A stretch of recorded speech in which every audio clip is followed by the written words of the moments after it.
오늘 우리에게 주시는 하나님의 말씀 예레미야 48장 36절에서 47절까지 말씀입니다. 자, 오늘 말씀 47절까지 48장의 마지막 말씀 모압에 관한 말씀입니다. 오늘 본문에서는요, 하나님께서 슬피 애곡하는 모습과 함께 두 가지의 그런 이미지를 가지고 이 모압의 심판을 얘기하고 있습니다. 그리고 마지막에는 회복도 얘기하고 있죠. 첫 번째 이미지는 깨트린 그릇의 이미지입니다. 자, 예레미야가 이렇게 얘기하는 겁니다. 나의 마음이 피리 같은 소리, 나의 마음이 슬퍼서 피리 같은 소리를 낸다, 이렇게 얘기하고 있거든요. 자, 피리 같은 소리는 무엇이냐면 탄식, 장례식에 사용하는 악기를 말하고 있습니다. 그래서 지금 장례식이 일어난 것처럼 애곡하고 탄식하고 막 슬퍼하고 있다라는 겁니다. 이유가 무엇입니까? 하나님께서 모압 땅에 그 감당하지 못하는 그런 시험과 심판을 하실 것이기 때문입니다. 앞절 말씀 보시면은요, 하나님께서도 그를 위해서 애곡한다라고 얘기했습니다. 얼마나 큰 심판을 내리실 것인지 내리는 자가 너무 슬퍼하면서 애곡하였습니다. 마찬가지로 오늘 이 예레미야 역시 하나님의 심판을 받은 심판의 메시지를 받은 자로서 그 메시지를 전하면서 마음이 슬퍼하는 그 모습을 얘기하고 있습니다. 그러면서 이렇게 얘기합니다. 너희가 이런 심판을 받는 이유는 그가 모은 재물이 다 없어졌기 때문입니다 라고 얘기합니다. 교만한 자리에서 이제 겸손하게끔 나아가게끔 하는 그런 모습을, 그가 모은 재물이 없어졌다라고 표현합니다. 그래서 그 심판받은 그 자들이 모든 사람은 대머리 같고 모든 사람의 수염을 밀었고 그다음에 손에는 칼자국이 있으며 허리에는 굵은 배와 슬피 우는 사람 소리가 들린다라고 했습니다. 이 모든 모습들은요, 장례 행렬의 모습입니다.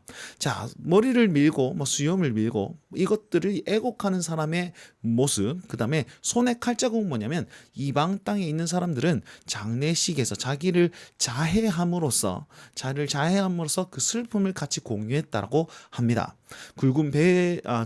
허리에 굵은 배를 입었다라는 것은 이제 상복을 입었다라는 의미죠. 자, 이렇게 모든 모압 사람들이요, 장례식 가는 것처럼 가는 모습들을 이렇게 말씀하고 있다는 것입니다. 그럼 왜 이렇게 심판받아서 슬피 울고 장례 행렬처럼 그렇게 나아가고 있습니까?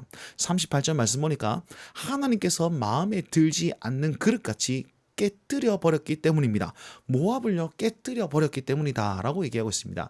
그럼 왜 깨뜨렸을까요? 42절, 우리가 주구장창 줄기차게 보았던 것처럼 여호와를 거슬러 자만하였으므로, 교만하였기 때문에 그러했다라고 얘기를 하죠. 하나님께서는요, 이렇게 교만한 그 모압을 심판하심으로 말미암아서 그를 파괴하고 애곡하게 만들므로 인해서 사방의 온 열방, 사방의 조롱거리가 되게 하고 또 그 사람들이 공포의 대상이 되게 하려 합니다라고 오늘 본문 말씀은 얘기하고 있습니다. 그럼 누구를 통하여 이 일들을 이루십니까? 우리가 잘 알듯이 바벨론을 통해서 그 일들을 이루는데, 오늘 그 바벨론을 독수리로 비유하면서 독수리같이 날아와 모압 위에서 날개를 펼 것이다 라고 얘기를 합니다. 독수리는요, 바벨론을 상징하는 어떤 생물 중에 하나였습니다. 에스겔 17장 말씀에도 독수리를 비유해서 바벨론이라고 얘기를 하고 있습니다. 물론 독수리가 바벨론이다 이렇게 해석하면 큰일 납니다. 그러나 독수리처럼 이렇게 먹이를 낚아채는 어떤 존재를 가리켜서 바벨론을 상징하고 있다는 것입니다. 자, 결국은 오늘 이 말씀에서 보시면 모압의 심판은 어떻게 되냐면 그들이 조롱거리가 되고 또한 그들이 공포의 대상이 된다라고 얘기하고 있습니다. 공포는요, 두려움이거든요. 두렵다라는 말을 하나님께 대상으로 하나님을 두려워한다라는 것을 우리는 경외한다라고 표현을 합니다. 그래서 모압의 심판을 보면, 심판으로 말미암아서 모든 열방이 하나님을 두려워하는 것으로 나타내 보이고 하나님을 경외하게 된다라는 것이 여기에 핵심 메시지라고 저는 생각하고 묵상해 보았습니다. 자, 하나님께서는 모압을 통해서 자기가 얼마나 두렵고 큰 존재인지 드러내며 열방들이 주를 경외할 수 있도록 하셨습니다. 43절부터 47절까지는요, 두 번째 이미지, 심판의 두 번째 이미지는 사냥의 이미지입니다. 두려움과 함정과 올무가 내게 닥쳤다. 자, 두려움과 함정, 올무, 이거는 사냥의 도구거든요. 그러니까 함정을 파서 올무를 놔두고 사냥하는 것입니다. 하나님께서는 지금 모압을 사냥하고 있습니다. 그래서 모압을 향해서 두려움에서 도망하는 자여, 함정에서 빠질 것이고 함정에 도망한 자야 그들은 올무에 걸릴 것이다. 피할 수 없다라는 것입니다. 모압이 벌을 받을 해가 임하였기 때문에 이 일들은 반드시 진행되고 이 일들은 확실하게 진행된다라는 것을 강조하고 있습니다.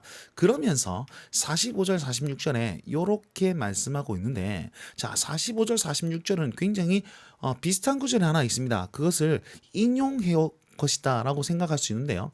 어디서 인용해 왔느냐? 민수기 말씀에 보시면 21절 28절 29절에 보면 이렇게 나와 있습니다. 잘 보십시오.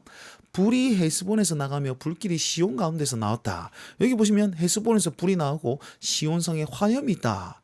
그죠? 떠드는 자의 정수리를 사를 것이다 라고 했는데 높은 곳의 주인을 멸하였다. 그 불이 삼켜서 라고 얘기를 하고 있습니다. 그리고 요 뒤에 말씀은 아예 똑같습니다. 모압이여 화가 있도다. 그모스의 백성들이여 망하였다. 아들들은 사로잡혀가고 딸들은 포로가 되었다. 여기는 모압아 화가 있다. 그모스의 백성아 내가 멸망할 것이다. 아들들은 도망하고 딸들은 포로가 될 것이다. 똑같지 않습니까? 다른 것이 있다면 여기는 민수기는 시온의 포로가 되게 해야겠고 여기는 바벨론의 포로가 된다라는 것입니다. 자, 민수기의 그런 배경은요. 모세가 출애굽하여서 지나가고 있습니다. 지나가고 있는데 아모리 왕 시혼이 우리가 좀 지나가겠습니다라고 얘기했더니 그를 배격하고 오히려 공격합니다. 그래서 이 모세와 이스라엘 백성들이 아모리 백성들을 다 이제 처단하고 아무리 접경 부분에 있는 모압까지도 진군하는 그런 모습을 볼 수 있다는 겁니다. 그런데 그 모습을 비유로 이제 시인이 노래하는 장면이 이제 민수기 21장 28절 29절인데 그 장면을 그대로 가지고 와가지고 뭐 이제 세월이 많이 흘렀습니다. 그때 당시에 비해서는 가지고 와가지고 이제 그와 같이 너희 모압에게도 다시 한번 일어날 것이다라고 하면서 과거의 패망을 상기시키면서 하나님이 그때도 너희를 두렵게 하지 않았느냐, 지금도 그 두려우신 하나님께서 너희를 심판할 것이다라고 그 두려움과 그 심판을 오히려 더 크게 표현하고 있는 것입니다. 자, 그리고 나서 47절에 이렇게 얘기합니다. 그러나 내가 마지막 날에 모압의 포로를 돌려보내리라 라고 얘기하면서 이제 회복을 얘기하고 있지요. 자, 여기서 오늘 본문 말씀해 보시면 하나님께서는요, 자기가 크고 두려운 존재다, 경외받을 만한 존재다라는 것을 딱 드러내십니다. 그럼에도 불구하고 또 하나의 이미지는요, 회복자로 나타내 보이고 있다는 것입니다. 오늘 말씀을 한번 적용해 봅시다. 자, 모압의 심판을 당한 것은 곧 열방이 하나님을 두려워하며 경외하게 하는 그것입니다. 자, 그런데 여러분, 하나님께서는 두려워하고 몽둥이만 막 들고 있습니까? 심판을 즐거워하시는 분이 우리 하나님이 아닙니다. 이유가 뭡니까? 우리 하나님과 예레미야가 그 심판이 있을 것을 기억하고 심판을 말하면서 슬퍼하잖아요. 애곡하잖아요. 그래서 슬퍼하면서 심판하기를 즐겨하지는 않으신다는 거예요. 그런데도 불구하고 그들이 죄가 있고 돌이키지 않으니까 어떻게 심판할 수밖에 없다는 겁니다. 그래서 계속해서 하나님께서는 기다리심으로 말미암아서 이 심판을 계속 연장하고 있다는 것입니다. 이것이 우리 하나님이십니다. 우리 하나님은요, 선하시며 또한 공의로우신 분이십니다. 그래서 심판이 있는 이 땅 가운데 지금 즉결 심판하지 않고 기다리고 계신다. 요렇게 이해하시고 묵상하면 좋겠습니다. 지금 나에게서도 심판하지 않으시고 기다리시는 하나님, 회개하길 원하시는 하나님이 나와 함께 하시고 이 땅 가운데 죽어가는 영혼들에게도 기다리고 계신 그 하나님을 여러분 전하고 묵상하였으면 좋겠습니다. 두 번째는요, 심판하심에도 불구하고 긍휼을 잊지 않으십니다. 47절 말씀, 모압조차도 회복할 것이다 라고 얘기를 하고 있잖아요. 그러면 자기 백성 이스라엘은 회복 안 시키실까요? 지금 이 땅에 살고 있는 교회들, 어려움을 당하고 있는 저와 여러분들도 하나님께서는 그냥 내버려 두시겠습니까? 아니요. 하나님께서는 우리 역시 반드시 구원하고 회복할 것입니다. 그 회복자 되시는 주님을 전적으로 의지하면서 그 회복의 하나님을 경험하실 수 있는, 그리고 두렵고 떨리는 마음으로 그분을 섬기며 나아가실 수 있는 오늘 하루의 삶이 되었으면 좋겠습니다. 이 하나님을 섬기면서 주님과 함께 동행하시길 바랍니다. 날마다 주님과